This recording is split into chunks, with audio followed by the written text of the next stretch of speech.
할머니, 혹시 뭘 찾으세요? 화면이 잘 안 보이시죠? 강민이 조심스럽게 물었습니다. 할머니는 놀란 듯 고개를 들었습니다. 눈빛에 당혹감이 서려 있었어요. 마치 들킨 것처럼 폰을 살짝 가리려 했지만 이내 포기하는 듯 했습니다. 은행에서 이체하라 해서 여기 가까운 ATM이 어디 있는지. 할머니의 목소리는 떨렸고 시선은 불안정했습니다. 마치 누군가가 지켜보고 있다고 생각하는 듯한 태도였죠. 도시의 밤은 침묵 없이 흘러갔습니다. 강민은 형광등 불빛 아래 편의점 계산대에 서서 하루를 마무리하고 있었죠. 27살 취업 준비와 병행하며 야간 알바를 하는 그의 얼굴에는 피로가 묻어났습니다. 쉴 새 없이 울리는 자동문 소리와 함께 다양한 사람들이 편의점을 오갔습니다. 강민은 묵묵히 바코드를 찍고 봉투를 건넸습니다. 그의 손은 기계적으로 움직였지만 눈은 늘 주변을 관찰하고 있었죠. 오늘도 늦게까지 수고 많네요. 퇴근길 직장인이 말했습니다. 강민은 미소로 답하며 거스름돈을 건넸습니다. 그의 일상은 반복되는 리듬 속에 잠겨 있었어요.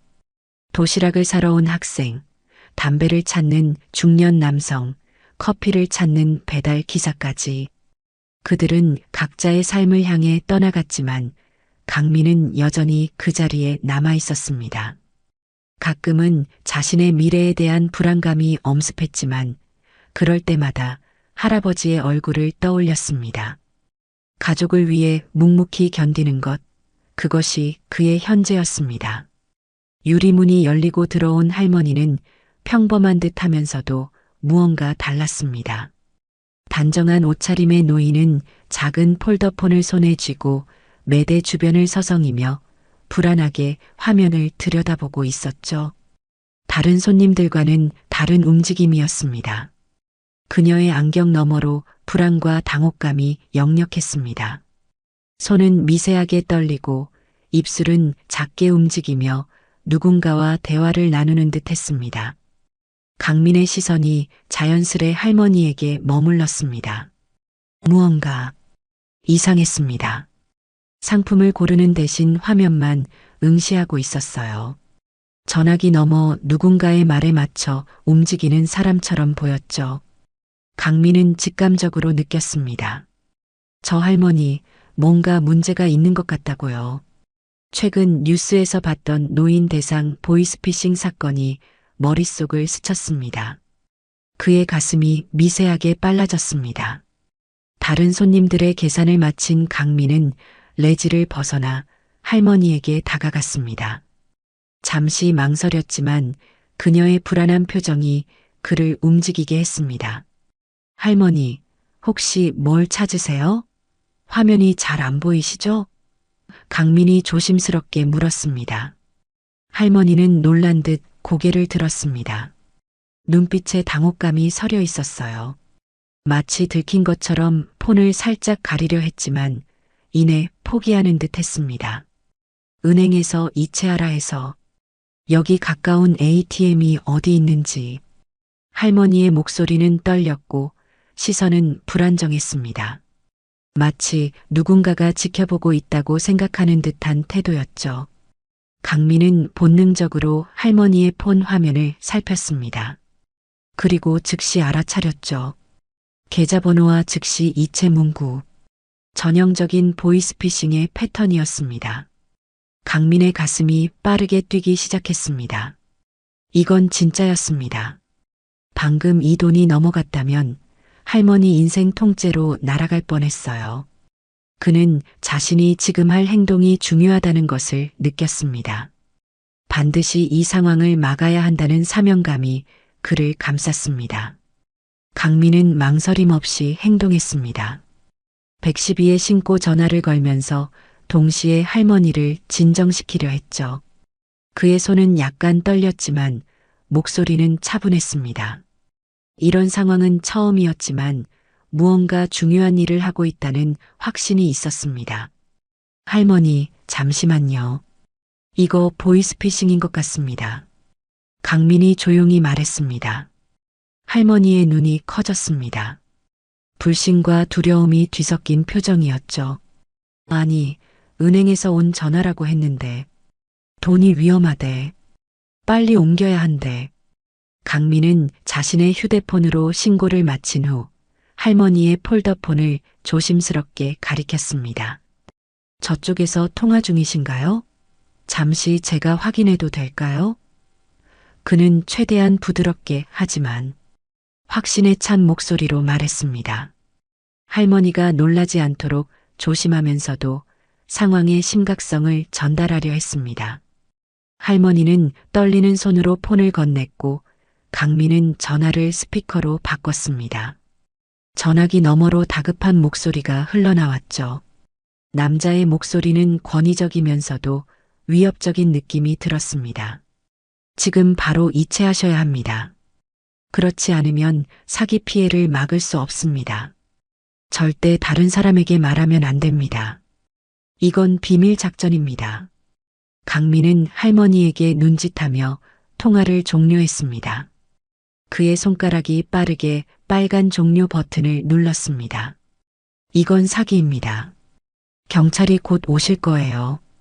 그의 목소리에는 확신이 담겨 있었습니다. 할머니의 어깨가 갑자기 축 늘어지는 것이 보였습니다. 안도와 충격이 동시에 밀려오는 듯했죠. 편의점 밖으로 경찰차의 불빛이 비쳤습니다. 얼마 지나지 않아 2명의 경찰관이 들어왔고 강민은 상황을 설명했습니다. 할머니는 의자에 앉아 경찰의 설명을 듣고 있었죠. 그녀의 얼굴이 창백해졌습니다. 손으로 가슴을 움켜쥐며 숨을 몰아쉬었습니다. 그 돈, 우리 영감님 수술비였어요. 병원에서 이번 주까지 입금하라 했는데 그 돈을 할머니의 목소리가 떨리기 시작했습니다. 눈에서는 눈물이 흘러내렸습니다. 그녀의 주름진 손이 떨렸고 몸은 작게 흔들렸습니다. 강민은 조용히 종이컵에 따뜻한 물을 따라 건넸습니다. 정옥자 할머니의 손이 떨렸습니다. 76살의 그녀에게 3천만 원은 단순한 돈이 아니었을 테죠. 그것은 남편의 생명과 직결된 금액이었습니다. 평생 모아온 돈일지도 모릅니다. 내가 정신이 나갔었지. 정말 고맙다, 이 사람아.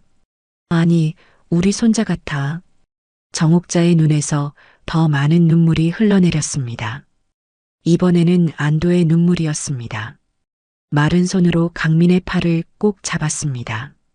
그 손길에서 강민은 깊은 감사를 느꼈습니다. 강민도 무언가가 가슴 깊은 곳에서 울림을 느꼈어요. 그는 자신의 할머니를 떠올렸습니다. 몇 년 전 돌아가신 그분이 살아계셨다면 이런 상황에 처했을지도 모른다는 생각이 들었습니다. 저도 제 할머니가 생각났어요.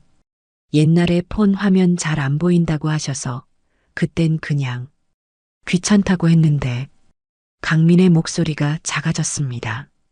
후회와 미안함이 그의 가슴을 채웠습니다. 어쩌면 그날의 무심함이 오늘의 관심으로 되돌아온 것인지도 모릅니다. 경찰은 할머니의 진술을 받고 보이스피싱 조직 추적을 위한 정보를 수집했죠. 강민은 그 모든 과정 동안 할머니 옆을 지켰습니다. 그는 자신의 할아버지를 생각했습니다.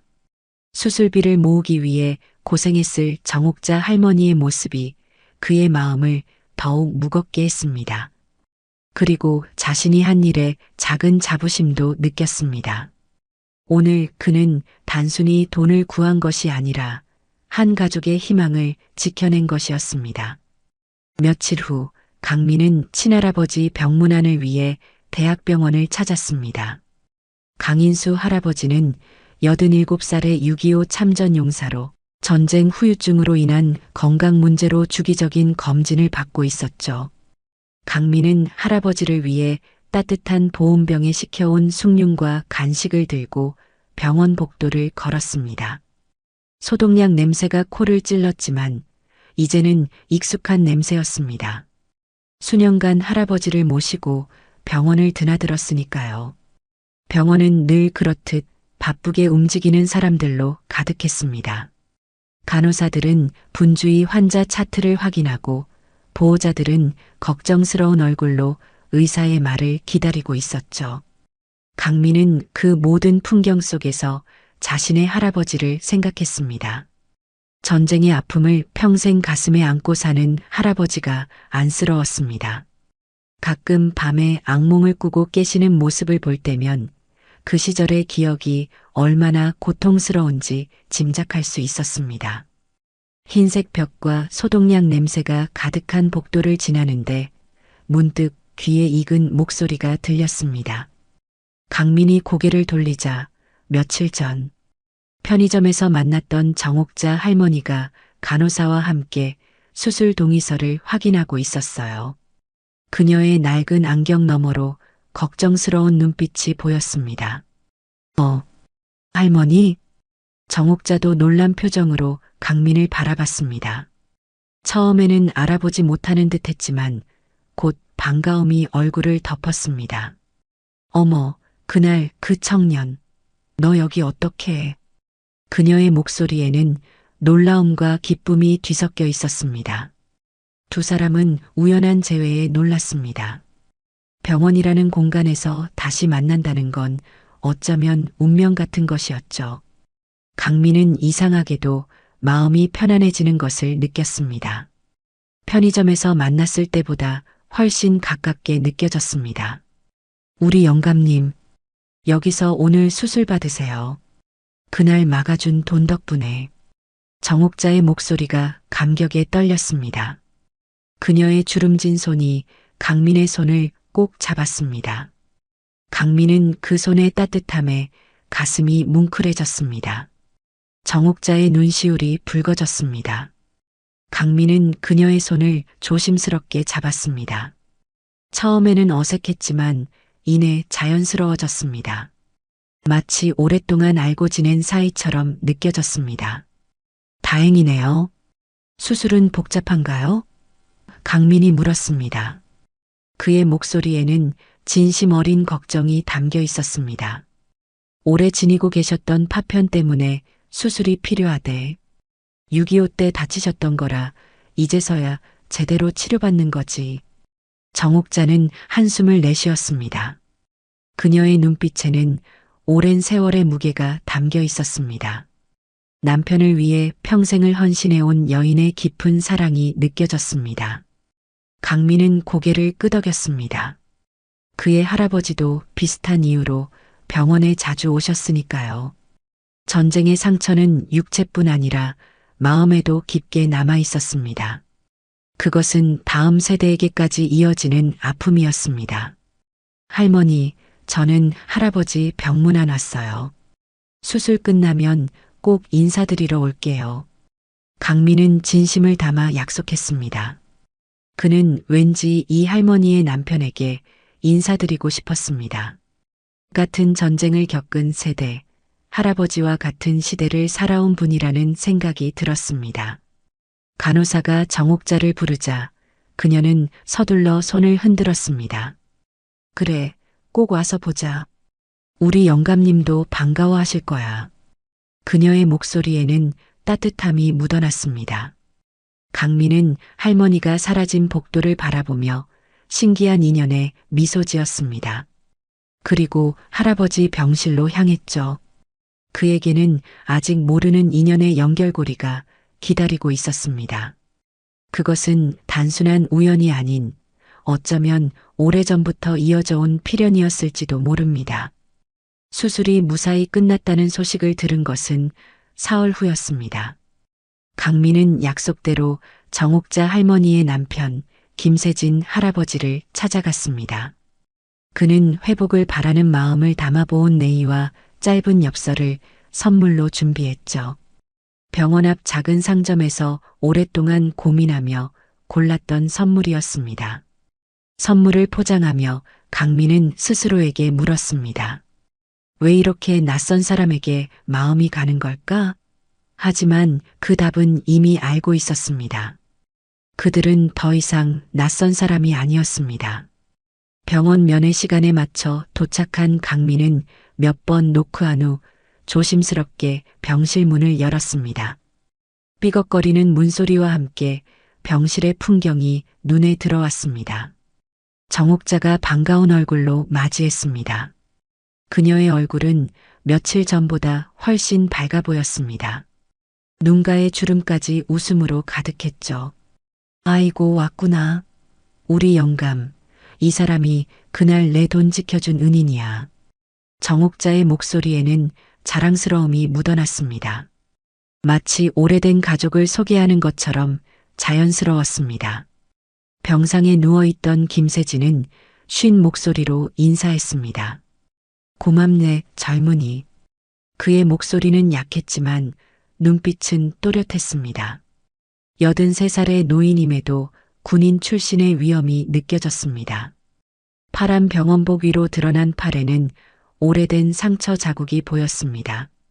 전쟁의 흔적이었겠지요. 강민은 준비해온 선물을 내밀었습니다. 많이 좋아지셨다니.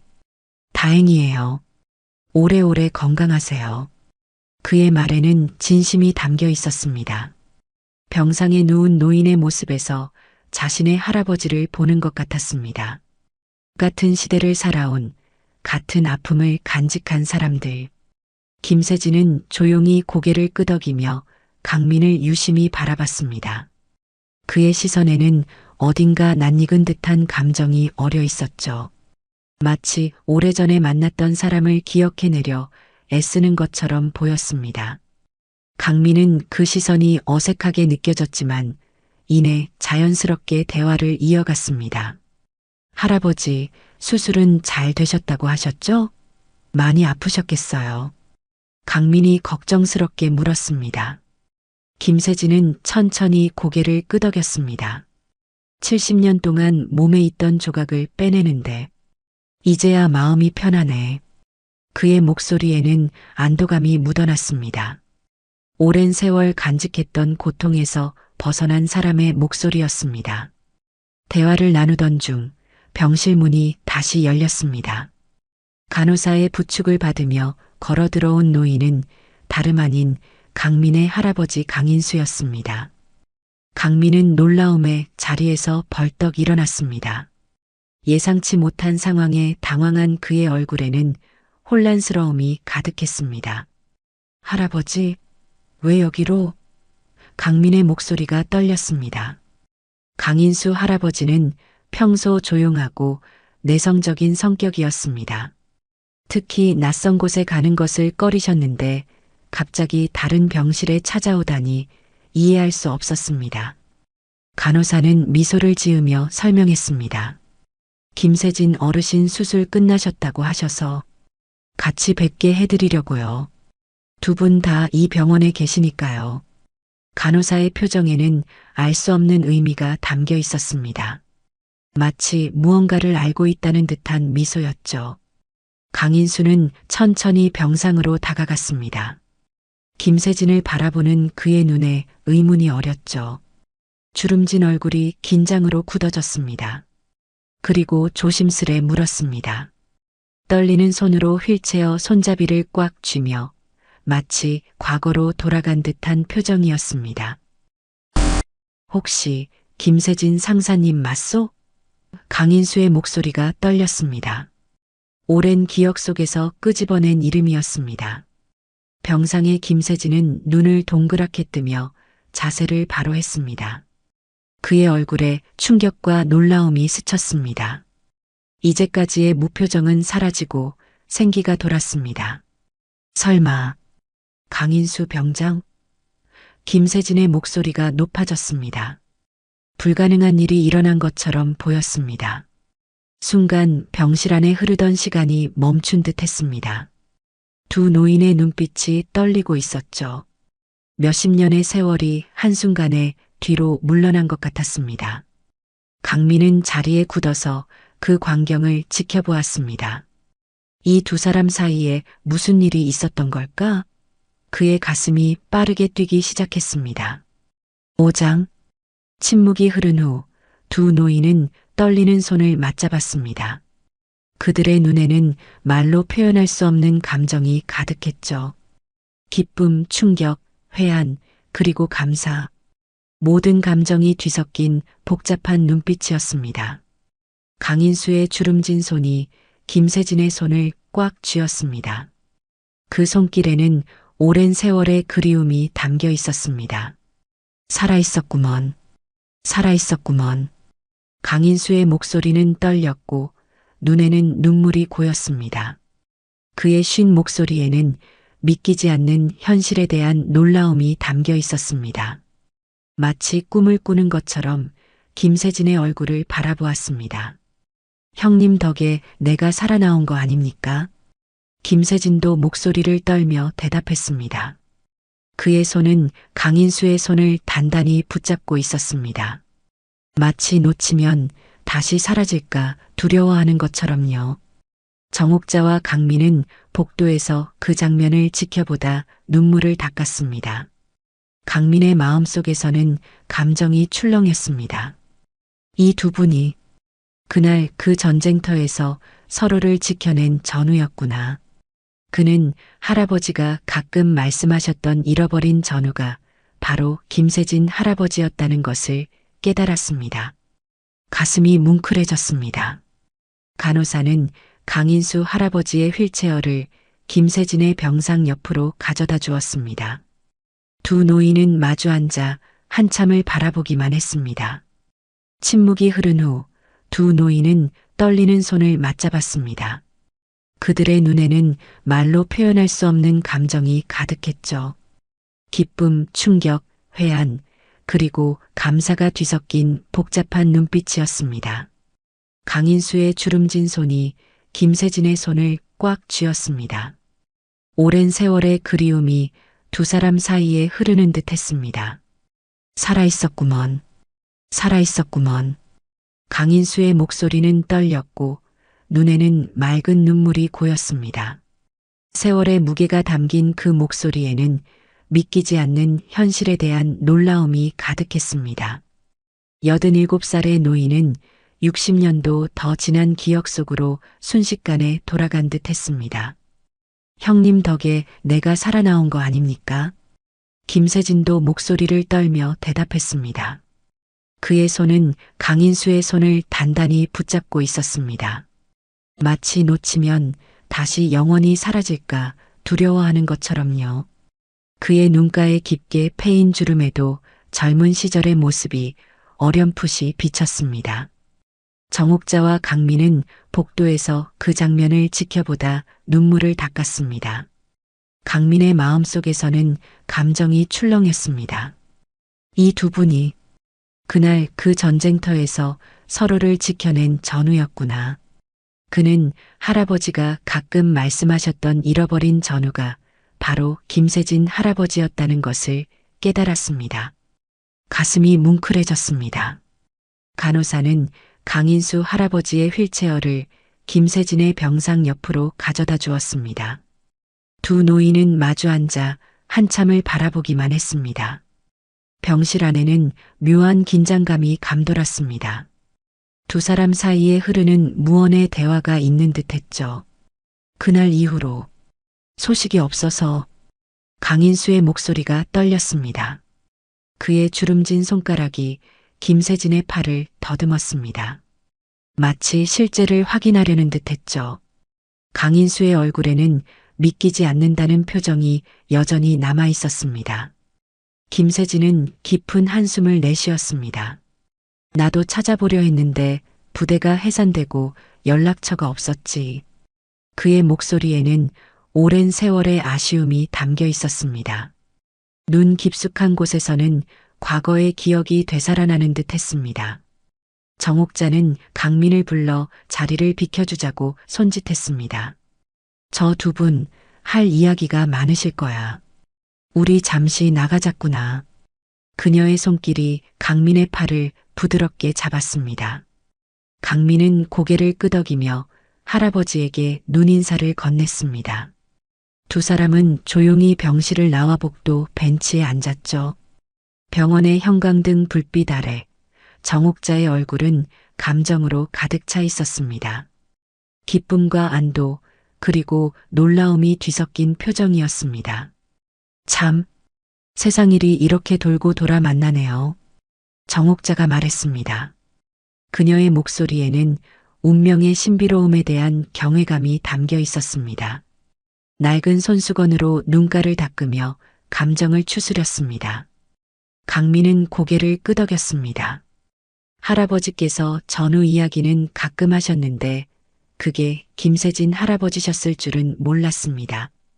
그는 어린 시절 할아버지의 무릎에 앉아 들었던 전쟁 이야기를 떠올렸습니다.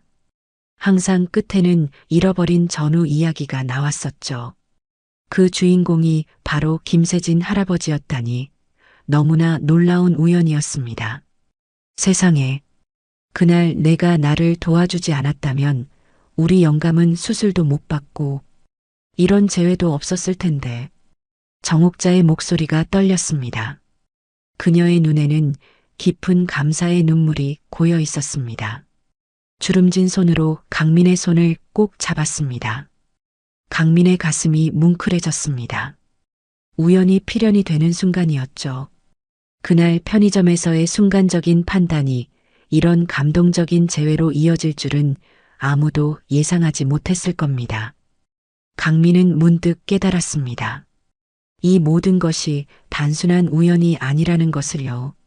어쩌면 인연이란 것은 이렇게 보이지 않는 실로 이어져 있는 것인지도 모릅니다. 시간이 흘러 두 노인의 대화가 마무리될 무렵 강민과 정옥자는 다시 병실로 들어갔습니다. 놀랍게도 두 노인의 얼굴에는 오랜 시간이 지운 듯했던 미소가 피어나 있었습니다. 마치 세월의 무게가 잠시 내려놓인 것처럼 그들의 눈빛은 한결 더 젊고 밝았습니다. 강민은 할아버지의 그런 모습을 본 적이 거의 없었습니다. 늘 무거운 침묵 속에 계셨던 할아버지의 얼굴에 생기가 돌아온 것이 신기했습니다. 선의응장들이 좀 더 완성도 있게 작성되었네요. 다음 장들도 이어서 작성해 드릴까요? 6장부터 8장까지 내용을 채워 넣으면 전체 이야기가 더 풍부해질 것 같습니다. 각 장은 1500자 정도로 감정과 상황 묘사를 충실히 담아 작성하겠습니다. 다음 주말 강민은 강인수 할아버지의 부탁을 받고 작은 상자를 들고 병원을 찾았습니다. 상자 안에는 오래된 사진과 편지가 들어 있었죠.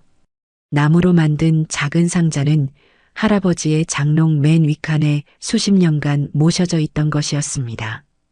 강민은 이 상자를 건네받을 때 할아버지의 손이 얼마나 떨렸는지 기억했습니다.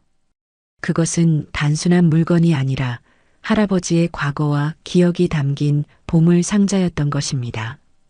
이걸 세진이에게 전해주거라. 내가 평생 간직했던 것들이다. 할아버지의 말씀이 귓가에 맴돌았습니다. 병실에 도착하자 김세진은 이미 휠체어에 앉아 창가에서 바깥을 바라보고 있었습니다. 그의 옆 얼굴에는 세월의 흔적이 깊게 패여 있었지만 군인 시절의 위엄은 여전히 남아 있었습니다. 정옥자는 옆에서 사과를 정성스럽게 깎고 있었죠. 그녀의 손놀림은 수십 년간 반복해온 익숙한 동작이었습니다. 아, 왔구나. 정옥자가 반가운 목소리로 맞이했습니다. 그녀의 얼굴에는 며칠 전보다 훨씬 생기가 돌았습니다. 아마도 남편의 수술이 잘 끝났다는 안도감과 뜻밖의 재회가 가져다준 기쁨 때문이었을 겁니다. 강민은 상자를 조심스럽게 김세진에게 건넸습니다. 할아버지께서 보내셨어요. 그는 상자를 내밀며 작은 떨림을 느꼈습니다. 이 상자가 담고 있는 역사적 무게를 깨달은 것인지도 모릅니다. 김세진은 떨리는 손으로 상자를 열었습니다. 누렇게 바랜 사진 속에는 젊은 두 군인이 어깨를 맞대고 웃고 있었죠. 사진 속 청년들의 얼굴은 지금과는 너무나 달랐지만 눈빛만은 여전했습니다. 특히 젊은 김세진의 눈에 담긴 강인한 의지는 세월을 건너 지금까지 이어져 있었습니다. 그 아래로 낡은 편지 한 장이 놓여 있었습니다. 노랗게 변색된 종이는 여러 번 펴보고 접었던 흔적이 역력했습니다. 강민은 조용히 그 편지를 꺼냈습니다. 아버지가 생전에 전우였던 김세진에게 전하려 했던 짧은 글이었습니다. 아버지는 몇 년 전 돌아가셨지만 그의 마지막 소원 중 하나가 이 편지를 전하는 것이었다고 했습니다. 세진 형, 내가 못 찾으면 우리 손자가 대신 전해줄 거다. 그땐 꼭 밥 한 끼 하자고. 김세진은 편지를 읽고 눈시울을 붉혔습니다. 그의 거친 손가락이 편지를 쓸어내렸습니다. 마치 오래전 친구의 손길을 느끼려는 듯 했죠. 정옥자와 강민도 조용히 울음을 삼켰습니다. 병실에는 말로 표현할 수 없는 감정이 가득 차올랐습니다. 이렇게라도 다시 만나서 다행입니다. 김세진의 목소리는 작았지만 깊은 감정이 담겨 있었습니다. 그는 잠시 침묵했다가 고개를 들었습니다. 김세진은 천천히 고개를 들었습니다. 그의 눈에는 과거의 기억이 생생하게 살아있는 듯 했습니다. 너희 할아버지, 나 대신 총알을 맞았던 사람이야. 그때 내가 죽을 뻔했는데 그분이 나를 끌어안고 대피했지. 그 덕에 내가 살았어. 김세진의 목소리가 떨렸습니다. 그는 과거로 돌아간 듯 했습니다. 38선 근처였어. 하필 그날 폭우가 쏟아지고 있었지. 적의 기습 공격이 있었는데 내가 앞에 있었어. 그때 강인수가 나를 밀치고 대신 총을 맞았어. 내 다리에 맞을 뻔한 총알이었는데 강민은 처음 듣는 이야기에 숙연해졌습니다. 할아버지께서는 그런 이야기를 한 번도 하지 않으셨죠. 항상 전쟁 이야기를 시작하다가도 중요한 부분에서는 말을 아끼셨습니다. 자신의 공로를 자랑하는 일이 없었던 겸손한 사람이었습니다. 우리가 헤어진 후에도 난 항상 그분을 찾았어. 하지만 연락처도 없고 부대도 해산되고. 김세진의 목소리가 흔들렸습니다. 그의 굵은 손가락이 사진을 조심스럽게 만졌습니다. 이 사진도 마지막으로 함께 찍은 거야. 휴가 나갔을 때였지. 정옥자가 남편의 어깨를 토닥였습니다. 이제 찾았으니 됐지 뭐야. 그녀의 목소리에는 따뜻함이 가득했습니다. 오랜 세월 남편의 슬픔을 지켜봐온 사람만이 낼 수 있는 목소리였습니다. 강민은 그 순간 자신이 막은 것이 단순한 돈이 아닌 인연이었음을 깊이 깨달았습니다.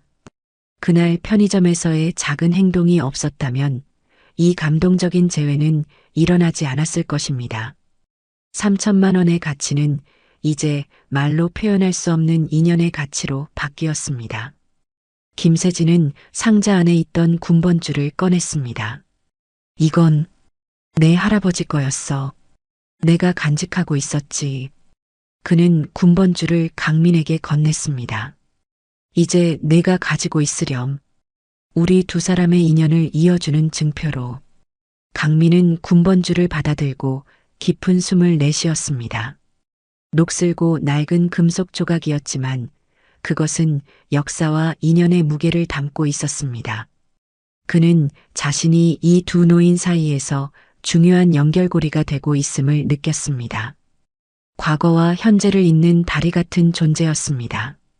김세진의 퇴원 날이 다가왔습니다. 강민은 강인수 할아버지를 모시고 병원을 찾았죠.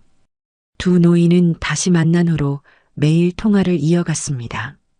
오랜 시간의 빈틈을 메우려는 듯 했죠. 나이든 손가락으로 전화기 버튼을 누르는 것조차 힘겨워하면서도 강인수 할아버지는 하루도 빠짐없이 김세진에게 전화를 걸었습니다. 그들의 대화는 주로 과거의 추억을 되새기는 것이었습니다. 전쟁의 아픔보다는 그 속에서 피어났던 젊은 시절의 우정에 대한 이야기였죠. 퇴원 전날 강민은 할아버지를 휠체어에 태우고 병원 복도를 걸었습니다. 강인수의 얼굴에는 오랜만에 환한 미소가 피어 있었습니다. 마치 삶의 무거운 짐을 내려놓은 듯한 가벼움이었죠. 강민은 할아버지의 그런 표정을 본 적이 거의 없었습니다. 항상 가슴 깊은 곳에 무언가를 묻어둔 채 살아오셨는데 이제야 그 무게를 나눌 수 있는 사람을 다시 찾은 것입니다. 병실에 도착하자 김세진은 이미 퇴원 준비를 마치고 있었습니다. 정옥자는 옷가지를 정리하면서도 눈빛만은 병실 문을 향하고 있었죠. 강민과 강인수가 들어서자 그녀의 얼굴이 환하게 밝아졌습니다. 아이고, 마침 왔네. 정옥자가 반갑게 맞이했습니다. 그녀의 목소리에는 설렘이 가득했습니다. 퇴원은 단순히 병원을 떠나는 것이 아니라 새로운 시작을 의미했으니까요. 퇴원 절차를 밟으며 정옥자가 강민에게 다가왔습니다. 그녀의 눈빛이 무언가를 물어보는 듯 했습니다. 내가 우리 집 근처에도 한번 와줬으면 좋겠네. 정옥자의 목소리는 조심스러웠지만 그 안에는 간절함이 담겨 있었습니다. 마치 오랫동안 생각해온 이야기를 꺼내는 것 같았습니다.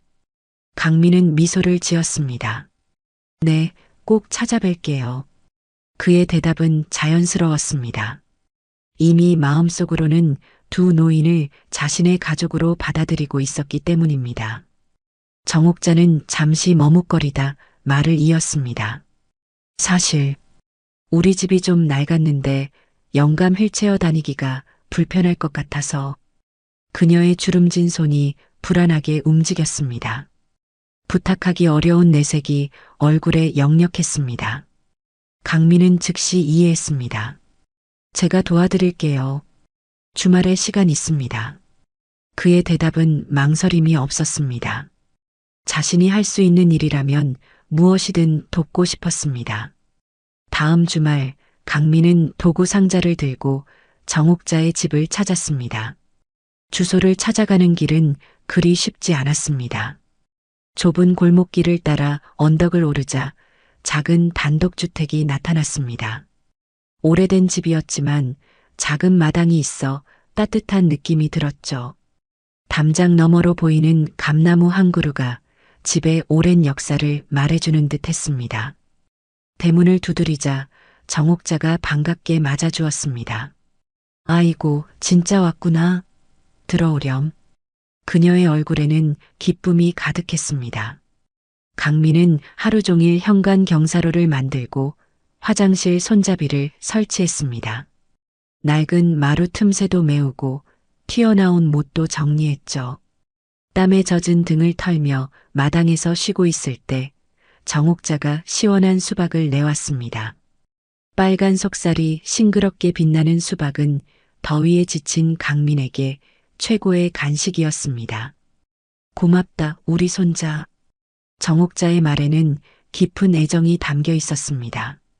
강민은 아무렇지 않게 손자라 부르는 정옥자의 말에 따뜻함을 느꼈습니다. 그는 어릴 적부터 친할머니의 사랑을 받지 못했습니다. 어머니는 재혼하셨고 아버지는 일찍 돌아가셨으니까요. 할아버지와 단둘이 지내며 가족의 따뜻함보다는 책임감을 더 크게 느끼며 자랐습니다.